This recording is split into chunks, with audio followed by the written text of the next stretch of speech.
Thank you very much, Lee. So I'm going to talk to you about you and how you can be brilliant every single day. So, big ask. I spent the last 15 years working with some of the best CEOs and executives around the world, and one of my observations is some of them are absolutely fantastic, but the problem is they can't be fantastic every single day. Which reminds me of a story. I was sat on the couch at home watching the TV about 5 years ago, and not that I'm a golfer, but I was watching the British Open, and a very good golfer called Sergio Garcia was playing, and he'd been brilliant all week, dominating the field, and it came to the last round, and he was sort of fantastic. And on the Sunday morning in the front nine, he scored 39 shots. And the previous day, on the Saturday, he'd scored 29 shots on exactly the same holes. So overnight, he'd lost 10 shots on the same hole. So what happened was Padraig Harrington came past him and won the British Open and the Claret Jug. And very interestingly, exactly a year later, Padraig Harrington beat Sergio Garcia. I think it was in the US Masters. Sergio played brilliantly all week. He got to the Sunday and something went wrong. He was leading the field by 6 shots. And on the Sunday, again, Padraig Harrington came past him. So that was sort of really interesting to me. And Peter Alliss, the famous golf commentator, is watching this and says, "It's a funny old game, golf." As though it's a complete mystery why these things happen, as though there's a complete loss of form. So I'm there shouting at the television. It's no mystery to me. Actually, I know why that happened, and I know why Sergio Garcia, basically between 2007 and 2008, really didn't learn that much, because he made exactly the same mistake in 2008 as he'd made in 2007. So I'm going to share with you the secret about that.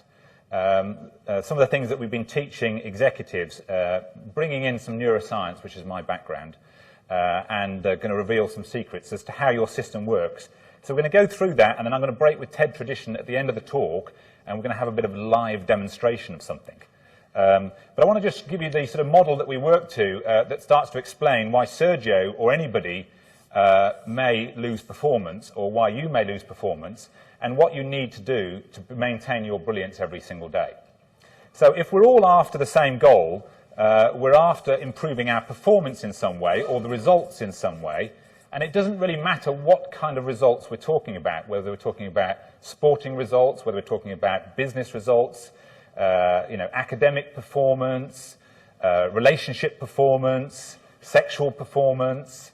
I don't know why I'm looking at Simon when I say that, but whatever we're talking about, thank you.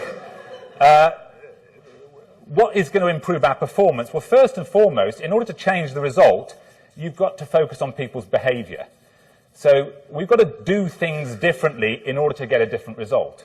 So most performance appraisals in industry focus on what you've been doing. So you go in and you see your boss, and he said, "Oh, I've got some 360 data. You've been doing these kind of things. That's really good. These other things, not so good. So a bit less of that, please, and a bit more of that. So I want you to do that and less of that." And sometimes that actually works, and then you get a different result. But an awful lot of times, it doesn't make much difference. Or it will only make a difference if the leader stood over that employee, cracking the whip and making sure they do this. So it's necessary but insufficient. And the reason being is that even when people know what to do, sometimes they just don't do it. I know I ought to make another 1,000 calls to 1,000 customers, but you know what? It's Friday afternoon. I'm not going to do that. So it's not enough just to focus on what you can see on the surface, on the behaviours. You've got to really get to grips with what's on the inside of individuals. Why do people do what they do? If you really want to change performance permanently and be brilliant every single day, you've got to get to grips with the inside. So first and foremost, what's actually driving behaviour is how people think. So how you think determines what you do. So when I'm coaching a CEO, if he thinks I'm an idiot, he's not going to do what I say. Why would he? Or if he thinks what I'm saying is rubbish, he won't do it. So I've got to get a grip of what he thinks about. In fact, that requires me to ask him some questions, which is a lot more complicated than just observing the behaviour.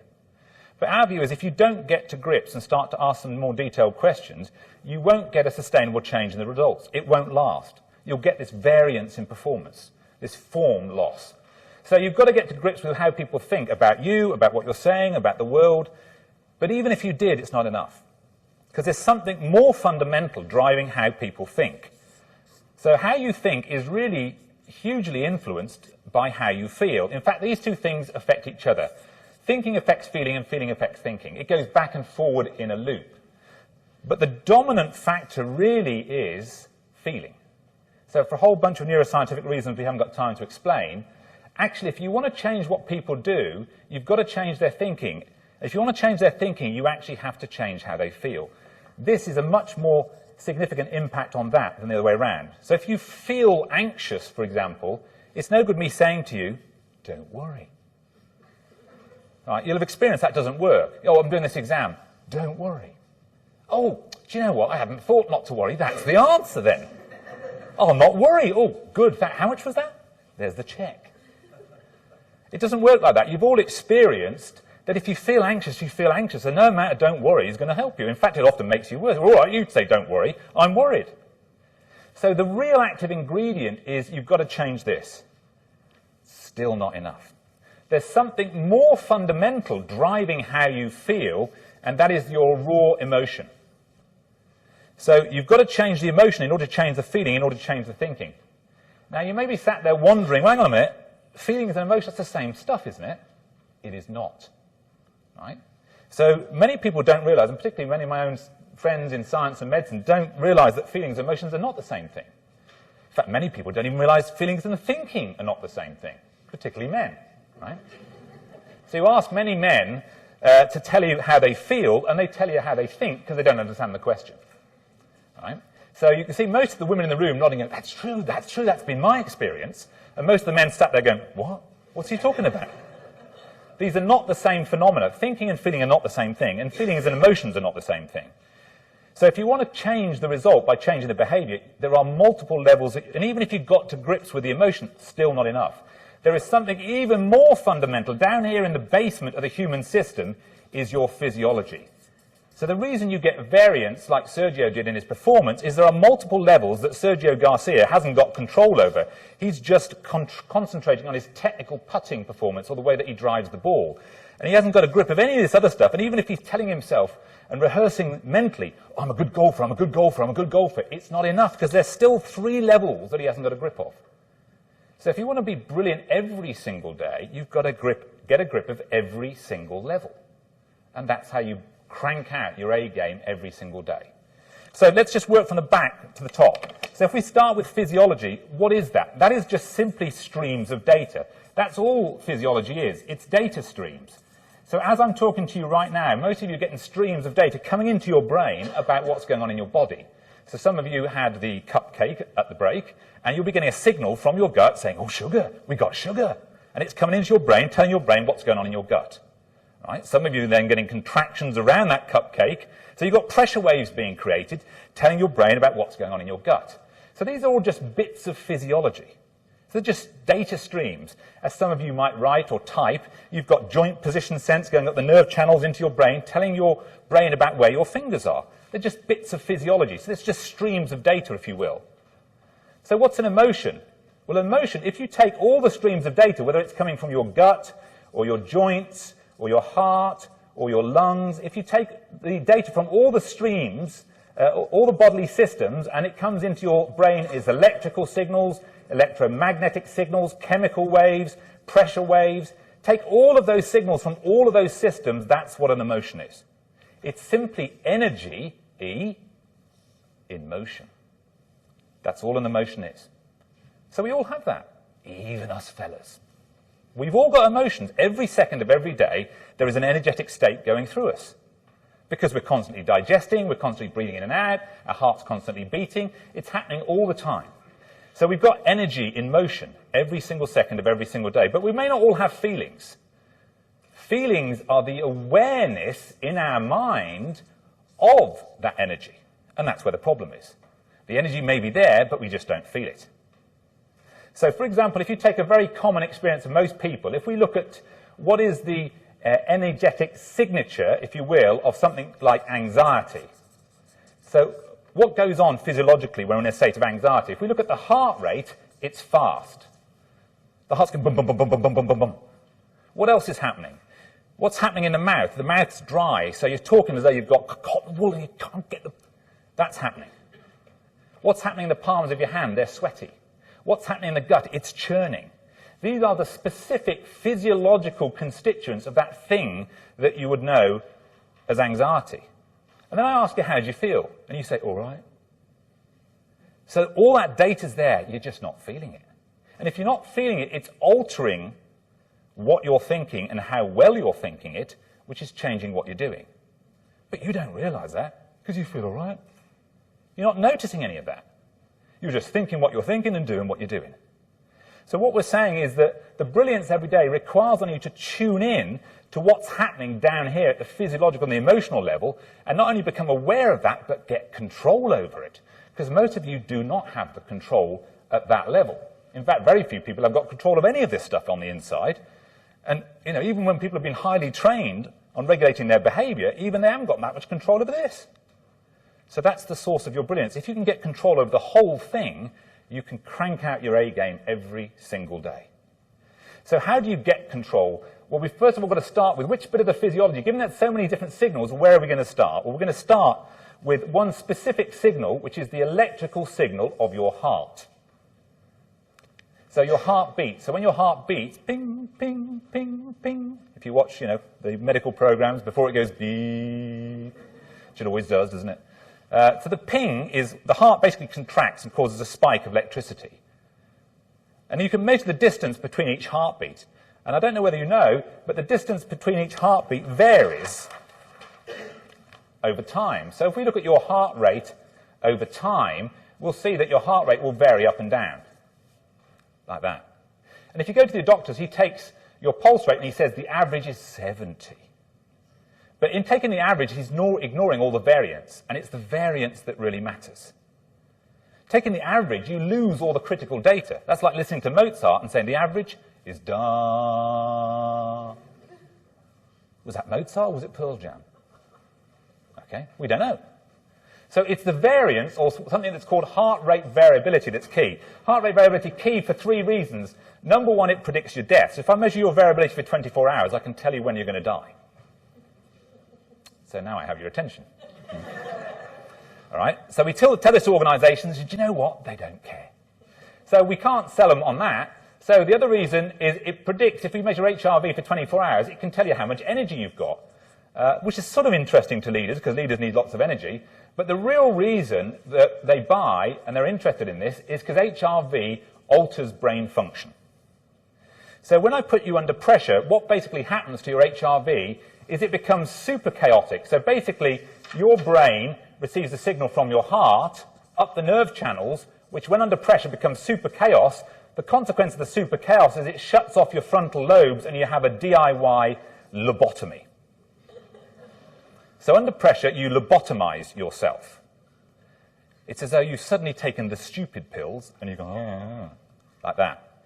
So I thought we'd just show that to you for a live demonstration to show you how easy it is to create chaos in your biology, whether you want it to happen or not. So we need a willing volunteer for this moment. So just come and sit in the chair, and I'm going to show you how to be brilliant by showing you your physiology. So we need a volunteer just to come up, if you would. And all we're going to do is just put a little clip on your earlobe. So thank you very much. Give him a round of applause by way of encouragement. Thank you. What's your name? Neil Nelson. So Neil is very kind. He doesn't know idea what we're going to do to him, so this is really very brave. So first of all, we're going to make sure Neil is alive. So is his heart beating? So you can see that every time his heart contracts, it squirts blood up into his ears, and his ears go red. And between contractions, all the blood drains out, and his ears go white. So if you look at the person sitting next to you, you can actually see their ears flashing red, white, red, white. Actually, you can't see that, because your eyes aren't sensitive enough. But what this little clip on Neil's ear can see is we can see the change in colour. Here's red, here's white, here's red, here's white, here's red, here's white. So this is a heartbeat. So it's good news, Neil, you're alive, mate.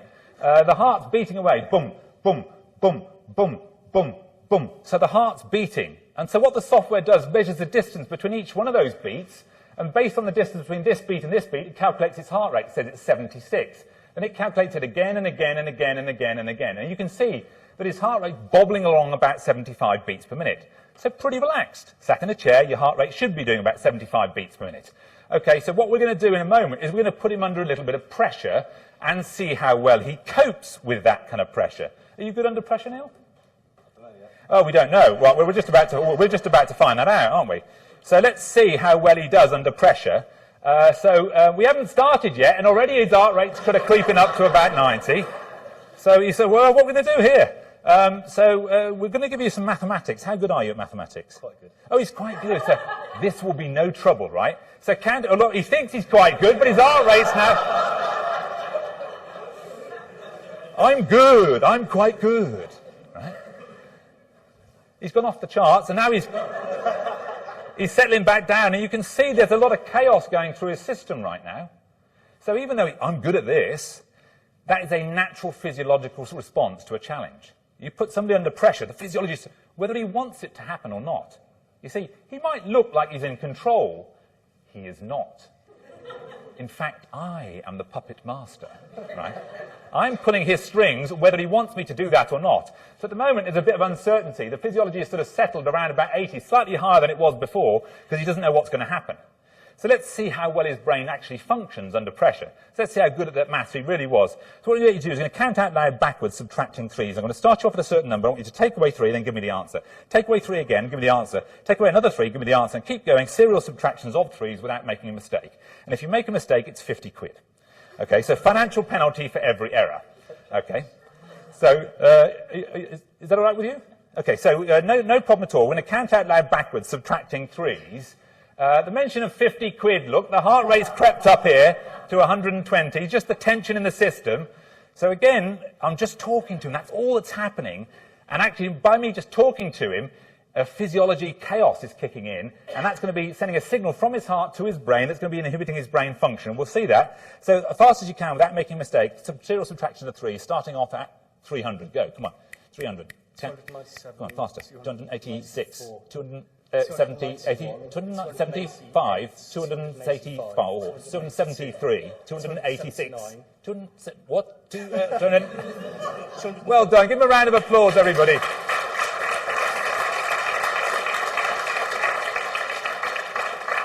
So what you can see is, when I started to feed him the wrong answers, 208, where? You get this, it's called cortical inhibition, or frontal lobe shutdown. So under pressure, the frontal lobe shuts down, and the simplest of tasks, subtract 3 from that number. What? Can't do it. That is happening to all of you when you're under pressure. Right? Your brain is built this way. So one of the things you need to learn to do is to get control of that physiological level and switch from a chaotic signal to what's called coherence. So the thing that underpins brain function is the ability to generate a coherent signal. So there's variance, but it's stable variance as opposed to wildly fluctuant variance. And that is the source of your brilliance. So thank you very much.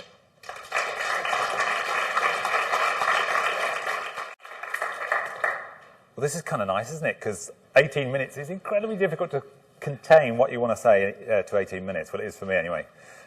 So we kind of showed you earlier on what goes wrong under pressure. So the human brain is constantly getting a signal from all the bodily systems, but particularly the heart, up the vagus nerve, which, as we showed you, was sort of erratic, and under pressure, super chaos causes that DIY lobotomy.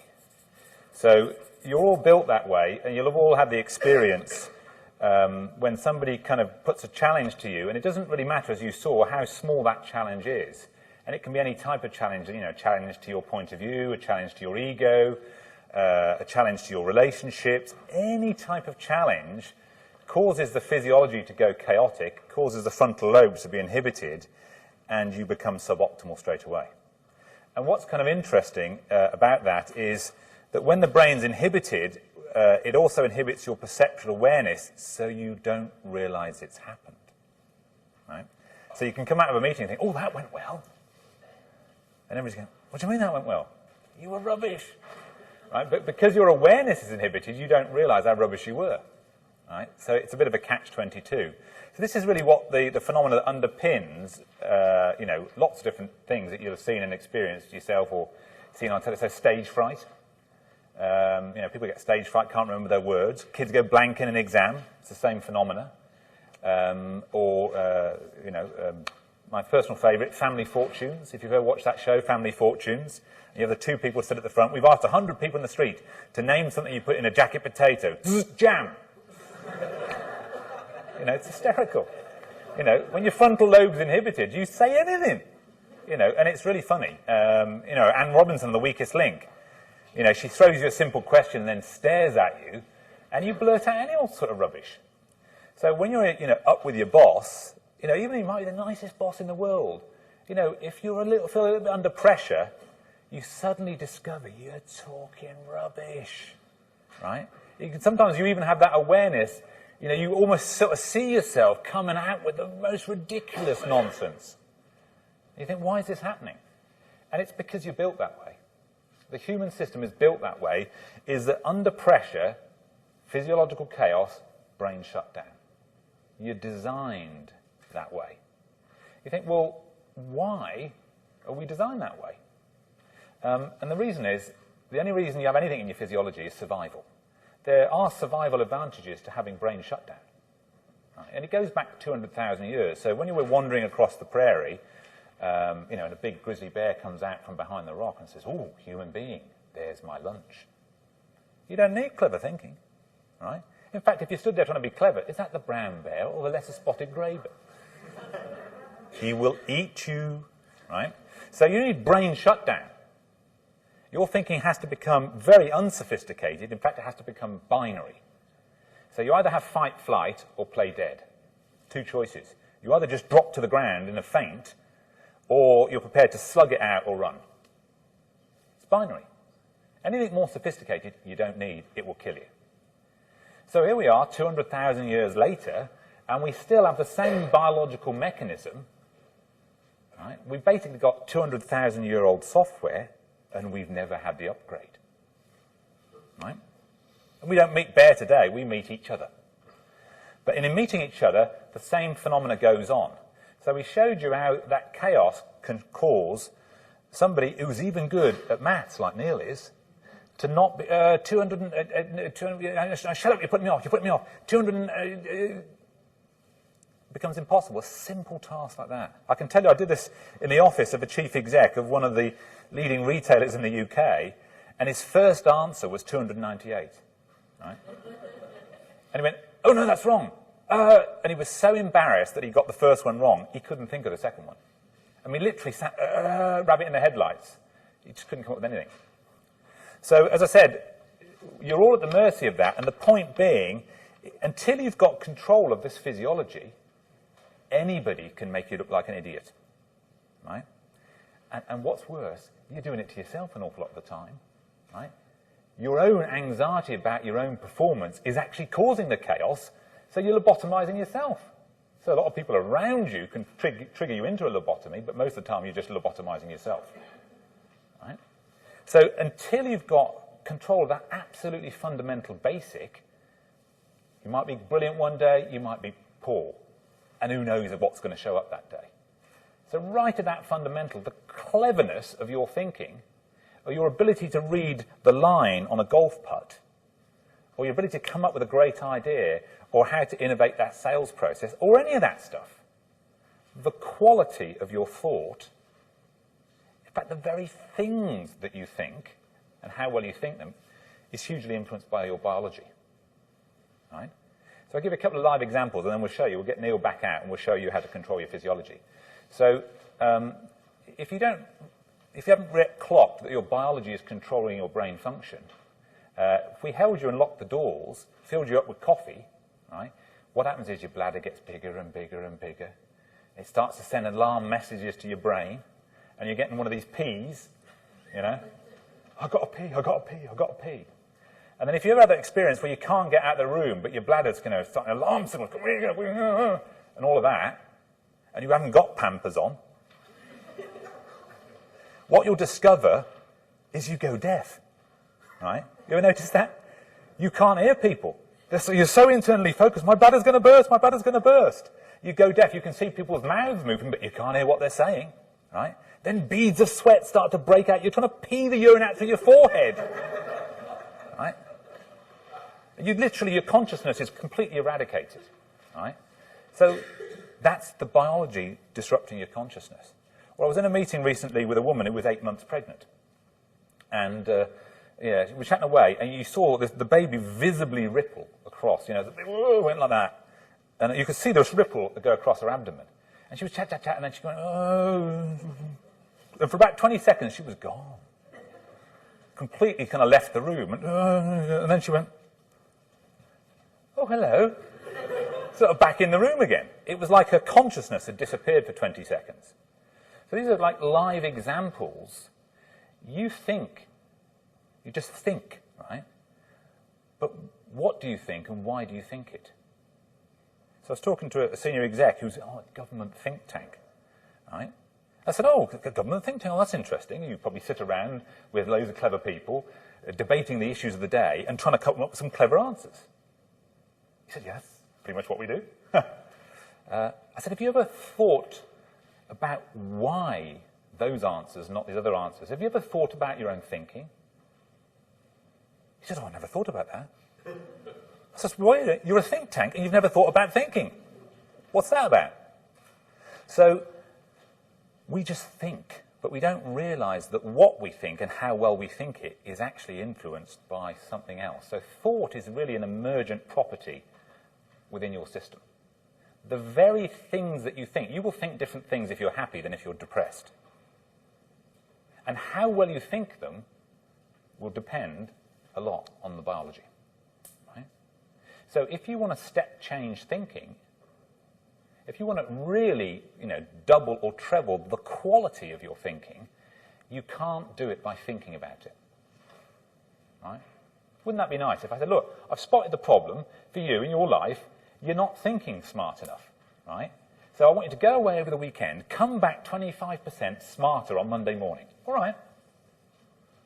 That would be nice, wouldn't it? If you could, I hadn't thought to do that. I'll go away and I'll think about my thinking over the weekend and 25% better on Monday. Here I am. It doesn't work that way. I mean, that's what Einstein said, isn't it? You can't solve the problems with the same level of thinking that created the problems. You need a new level of thinking. But the problem is, how do you get a new level of thinking? You don't get a new level of thinking just by thinking about it. You've got to change the context in which thoughts emerge. To use Chris's analogy, it's the context, which is, in human terms, is the biology. What is the biological context from which thought emerges? What is the emotional state from which thought emerges? You change that context, the biological and emotional context, you can change the quality of the thought and the actual thought itself. That is the source. Okay? So I suggest we get Chris back up, and I'll show you how Chris can learn, with no training before, how to control his physiology. You do not need to be Neil, a yogic master. Well, that was a short-term memory. Stop. There we go. Which ear are we on? This one? All right. If you just hold that. Just turn your chair around a bit if you like. Just turn your chair around a bit so you can see the screen a bit more easily. So exactly as before. Is he still alive? Yeah. So we'll start recording. So again, just picking up each heartbeat. And so the software's measuring the distance between each heartbeat and calculating his heart rate. Now, because he's just come out of the audience and walked up to the stage, he's going about 90 miles an hour. Just the excitement of being at the front here. So if you want to control your physiology, this isn't years and years and months of practice. You don't have to be a yogic master to control your physiology. You just have to know exactly what to do. Right? So we're now going to show Neil exactly what to do. Mental block. So over here is a breath pacer. So when that goes up, I want you to breathe in. And when that goes down, I want you to breathe out. And at the bottom, there's a hold, so wait for it. Don't go too soon. Ready? And a long, slow. Okay, wait for it. A long, slow. And you can follow this in the room if you want. Just breathe in this rhythmic fashion. So nice rhythmic breathing. So long, Breath in and a long, slow breath out. Okay, so I'll leave Neil to do that, and I'll carry on talking to you guys. So of all the things that you can do to get your physiology under control, there are many, many things. But the start point is to do something that you can get conscious control over. And you can get conscious control over your breathing. Now, there are 12 different things, different aspects of your breath that you can regulate. 12 different aspects. So when you go to classes, whether it's singing, sports, fighter pilots, all sorts of things, they'll talk to you about breathing and, breath practice, yoga, but what are they teaching you? So, for example, there's a yogic practice where they teach you alternate nostril breathing.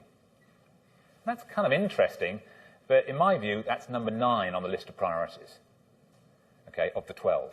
The single most important thing is rhythm, which is what this is training. So we've seen that this measures the level of coherence in Neil's system. So when he's in complete chaos, he's down here in the red, and just with a bit of guidance, in less than or about a minute, he's up and into the coherent green. He is the yogic master. Neil brackets Yoda, right? Okay, no. So you can see the physiology has changed from this erratic to this coherent waveform in less than a minute when you know what to do. So of all the things in your breathing that you can do, if you start to control the rhythm of the breath, that will start to change the physiology, just as you've seen. Right? And you will start to become more coherent. So his frontal lobes will work better now than at the beginning of this trace when his physiology was erratic. You all see the difference?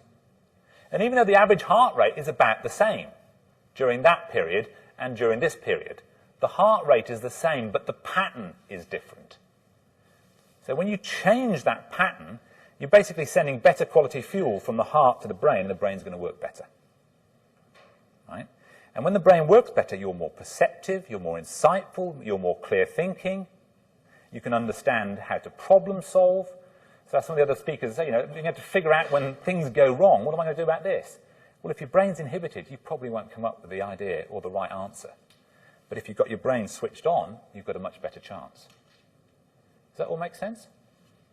So when you hear people say to you, before that big presentation, take a few deep breaths, I'd say, don't bother.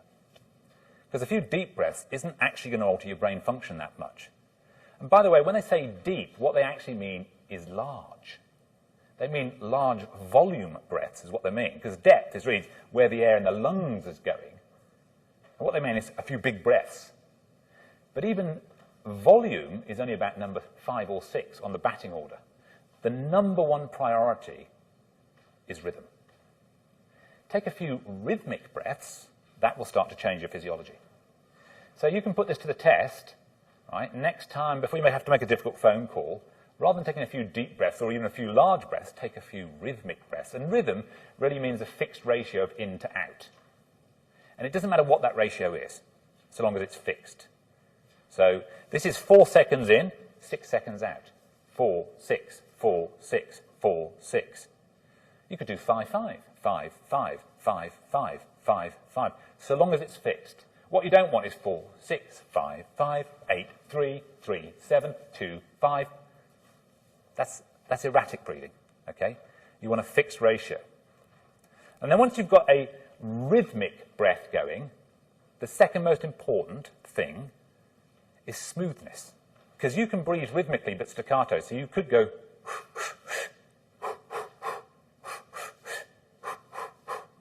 that's entirely rhythmic, but it's staccato. So what you want is smooth. So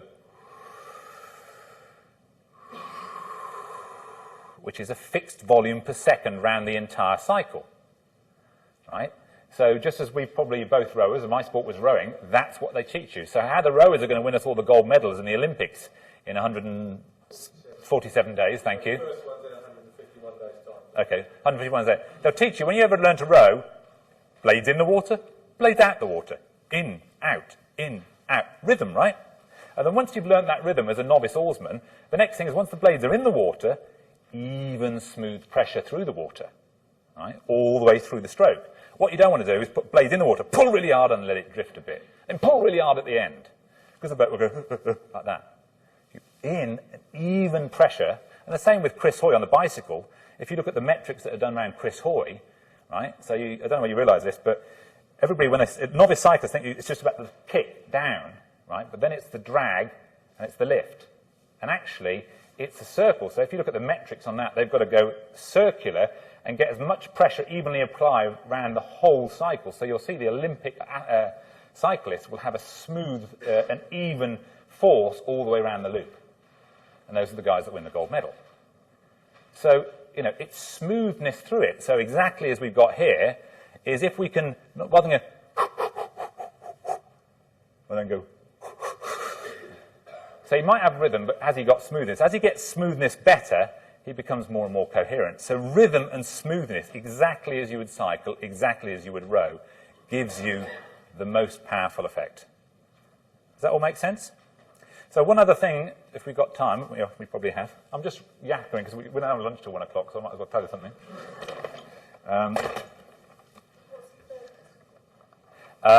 The third most important thing is the location of your attention while you're breathing. Okay? So what we say is, you know, people teach a bit of abdominal breathing. You know, breathe through the belly and all of that. So our view is, no, breathe through the center of your chest, through the heart area, if you will. Right? 3 reasons why we say breathe through here, not breathe through there. Or don't imagine you're sucking the air up through the soles of your feet, or it's coming in through the crown chakra, or whatever. You could do any of that stuff. But where is your attention when you're breathing? We'd say put your attention in the center of your chest. 3 reasons why you put your attention in the center of your chest is, number 1, the heart generates more electrical power than any other part of your system. So even though there are billions of nerve cells up here, right, and only a couple of 100,000 down here, the power output of your heart is 3.5 watts, which is way greater than the power output of your brain. Because what happens in the brain, the electrical charges go in all different directions, it all cancels. Right? But here, you've got something called auto-coherence. So the heart has to synchronize in order for it to pump. So electrically speaking, the heart generates 50 times more electrical output than the brain. If you want to record somebody's brain waves, you have to put a clip on their ear, just as Neil's got here, and pick up the heartbeat, and then you have to mathematically remove the heartbeat, because the heartbeat is this big, and the brain beat, or brain wave, is only that big. So the heart's way more powerful electrically. Electromagnetically, the heart generates 5,000 times more energy than the brain. So it starts to, forgive the pun, turn on its head. Hang on, what's controlling what here? Right? You've got to start to look a bit more broadly in terms of the human system as a system. We're so brain-dominant, brain-centric. So if you're putting your attention in the heart, you're putting your attention where the primary source of power is here. So that's the first reason. You know, the second reason, if you drop your attention and breathe through here, it gets you out of the noise in your head, which is where we're usually confused. Just to drop into the body and breathe through the center of your chest. And the third reason, which we're going to get onto, is actually we're ultimately going to go from controlling that physiology up to the emotional state and show you actually how do you turn on the passion, how do you turn on a positive emotional state when an awful lot of our positive emotions are experienced in the center of our chest. Hence, I love my son with all my heart. Why do I even say that? Because that's actually where I feel it. The awareness might be in our mind, but where do we feel the sensation of love? In the center of the chest, right? So where do you clutch the baby? You clutch them to your heart, right? You don't clutch the baby to your knee, you know. I love my son with all my knee. We don't say that because we don't feel it in our knee, we feel it in the center of our chest. So the very fact that you put your attention on the center of your chest or in the heart area starts to drift you into a slightly more positive state. Does that make sense? So this last thing I want to just, while Neil's impressing you, give you this other bit. So in my view, the big myth of performance, I think, is that it's something to do with adrenaline. You know, you'll see this in business or in sport. You know, if you're not a bit pumped, you won't perform. Go to that meeting, you've got to be a bit psyched. That exam, you've got to be a bit psyched up, right? And say, no, you've got to be relaxed under pressure. No, you've got to be psyched, you've got to be relaxed. You've got to be psyched, you've got to be relaxed. You get both types of advice, neither is true. It's not about sympathetic activation or even parasympathetic activation. It's not about how hot the system is or how cold the system is. There's another part of your system which really determines your output, which is whether you're in a negative emotional state.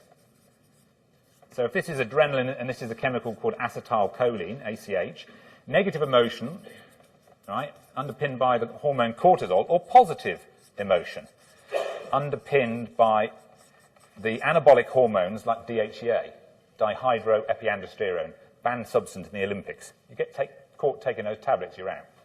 Because they're performance enhancers. In the States, this is known as the elixir of youth, the vitality hormone. You can get them on the internet.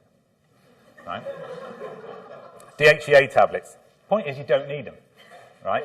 You're 93, aren't you? Yes, 407. So when you heat somebody's system up, you can heat it up negatively, anxiety, anger, frustration, or you can heat it up positively, passion, right? Determination, focus. The heart rate over here is 120 but erratic. The heart rate is 120 over here but coherent. Both of them have the same heart rate. Both of them have the same amount of adrenaline. That will impair your performance, that will enhance your performance. And passion, as we've heard, is the #1 predictor of performance across every aspect of life, including health. If you're passionate about something, you'll do it better. It predicts all types of performance. Similarly, when you cool the system down, relaxation is not necessarily valuable. In fact, I've given lectures to some of my medical colleagues entitled "Relaxation Can Kill You." Right? So that to be sometimes lecture titles. When I can draw the crowd in. Relaxation, and it can because you can be relaxed and negative. So apathy, boredom, detachment, indifference, all those kind of things. The heart rate is erratic, averaging 50. Now, you can be relaxed and it can be positive, so things like contentment, curiosity, equanimity, those kind of things. Heart rate coherent and 50. So it doesn't really matter whether the heart rate is 50 or 120. What matters is, am I on the left or am I on the right? And so the secret really, if you map most organizations, is you'll see a rightward skew. That people are rightward skewed over here. If you don't believe me, go and stand next to the coffee machine. You will hear the negative hum. Do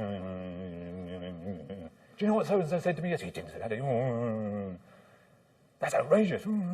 Right? And then you bump into somebody over here, full of the joys of spring. What's up with you? How dare you be that cheerful? You don't realise it's shit. The economy. Right? And they're trying to drag you back over to here. That's reality. Right? So as a leader, you really, and a large part of the work that we do with folks is get them over here. How do you live your life over here? So somebody referenced Csikszentmihalyi in the zone, or the state of flow, is about being over here. And how controllable is our emotional performance? To pick up Chris's point, can we live our life over here? Now, as you've seen, most people haven't got control of their behavior, let alone their thinking, let alone their feeling, let alone their emotional, their physiology. So how do you live your life over here? That's where the training comes in. And we've shown in Neil, right, that when we've taught him how to regulate his physiology, right, that's the start point. The regulation of the physiology will at least get you to the midpoint. You at least get to the midpoint with regulating your physiology. So you'll get to this point just through breathing. So if you learn to breathe properly, you'll at least get to the midpoint. How you get over here is you've got to learn to regulate what emotional state you're in. Now, most people have got no control over that. Their emotional state is dependent on everything outside of them, not on what's going on the inside. So you've got to learn to train yourself to stay over this side of the thing. But if you take nothing away, at least you can get yourself to the midpoint by learning how to breathe properly. Right? So to help you remember that, think of breathe as an acronym. B stands for breathe, R stands for rhythmically, E stands for evenly, and through the heart every day. So if you breathe rhythmically, evenly, and through the heart every day, you'll at least get to the midpoint. Okay? Thank you. Well done.